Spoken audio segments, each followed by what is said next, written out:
Hey, are you driving your clients absolutely, completely nuts? You might be.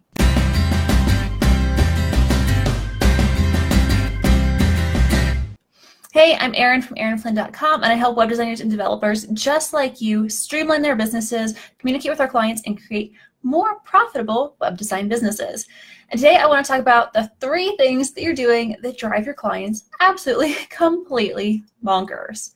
Now, it's totally popular opinion in the freelance industry that clients are the ones at fault, and we get this idea from sites like Clients from Hell, and a lot of gurus who run around and advise others to fire clients at the slightest, teeniest, tiniest hint of trouble.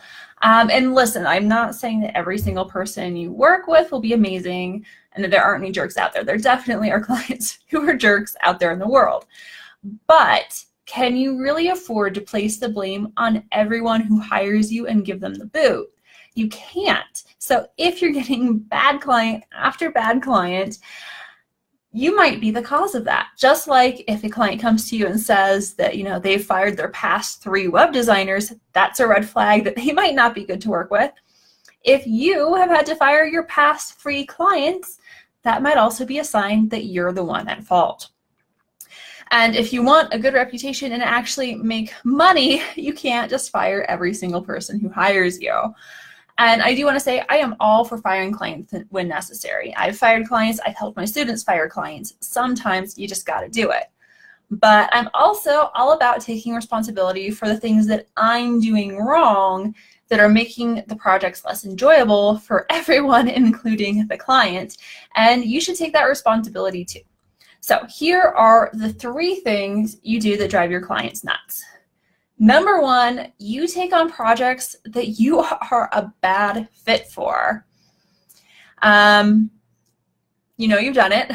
I've done it. We've all done it. Sometimes we take on projects that we don't really want to, or that are maybe over our heads because we need the money, or we just don't have anything else lined up. So we figure, well, why not? Why don't I just, go ahead and fill this slot in my calendar? Or maybe we just take it on because we're bad at saying no to people. But the point is that we've all done it and that we shouldn't be doing it. When you work with a project that you're not excited about, you start to resent it and your client, and guess what? They can tell. And you also don't produce your best work. Every time you work on the project, it feels like a chore and it's a struggle for you to complete.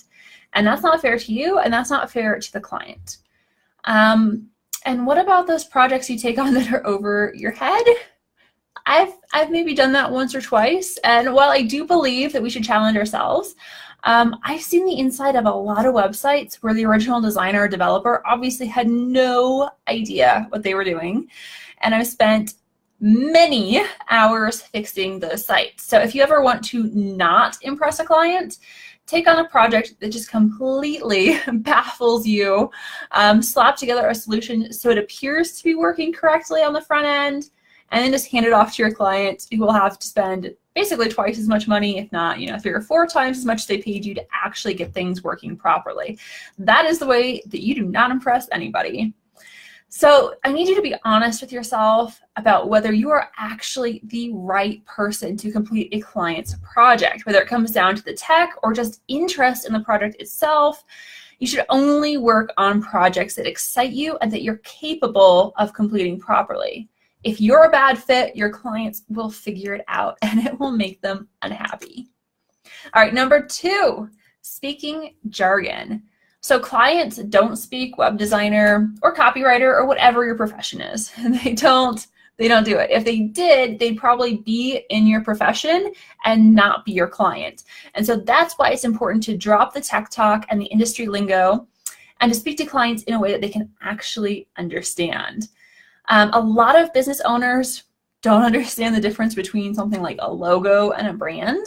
They think, a logo is their whole brand, or they think a brand is a logo. They don't get it.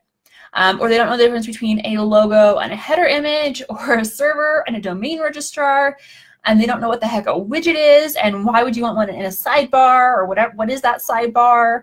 So not knowing those terms, it doesn't make your client stupid. It simply means that they've spent their time running whatever business it is that they run, and not learning your business. It's not their job to learn your business. So that means that you'll need to spend a little bit of time educating clients on any jargon that you can't get around, that you actually have to use, and using simpler terms whenever you can. So one of my favorite things to do is hop on a video call and review the design or the website so that we can share screens and actually see what the other person is seeing and know that what the other person is talking about. So whether we're using the same name or term for it or not. Another option, if you really are terrified of video calls, is using screenshots and emails of just like the element that you're talking about. So maybe just the header image. So there's no question about whether you're talking about the font in the footer widgets or the font in the footer credits, which are totally different things, but our clients don't know, and that's okay. All right, the number 3 thing you're doing that drives your clients nuts is not communicating at all. And a lot of web designers and developers are really, really guilty of this. The last thing a client wants from you is complete radio silence. So I want you to think about, how would you feel if you paid someone a few $1,000s to start work and then you didn't hear from them for weeks? You probably wouldn't feel super great, and you'd probably start getting antsy and wondering if that person ran off with your money to go sip those Mai Tais on the beach. And look, I'm not saying you need to have daily hour-long phone calls with your clients. You wouldn't get any work done if you were doing that with everybody you worked with. But you can alleviate a lot of anxiety for your clients by shooting them a quick email each week, just outlining what you've completed and what is happening next.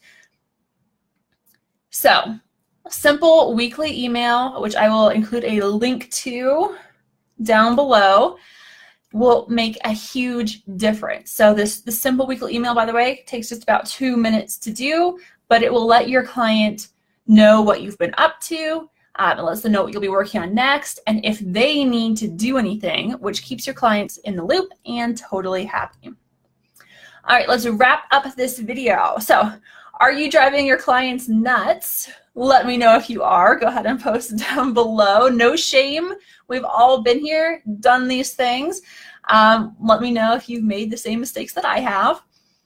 And the thing is, though, if you are driving your clients nuts, you might be accidentally creating these nightmare clients. And I don't want you to let that happen. You need to take responsibility for the role that you play in creating great relationships with your clients. Your product will run smoother, and you and your clients will be much happier. So stop taking on projects that you have no interest in or that are completely over your head. Clients can tell when you're not happy to work with them, and it leads to resentment on both sides. And if a project is completely over your head, pass it on to an expert or subcontract that part of the project. If you don't do that, you can lead to a seriously bad reputation and end up costing your clients a lot more because they're going to have to pay to get the work fixed. Don't use jargon, or if you need to use jargon, educate your clients so that they know what you're talking about. Hop on a video call, send screenshots, and make things as easy as possible to understand. It is not their job to understand your industry, okay? You have to explain things to them.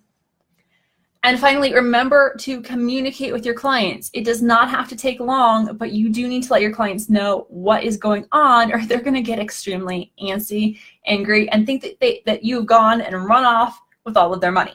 So simple email every week reporting your progress goes a long way in keeping clients happy and informed.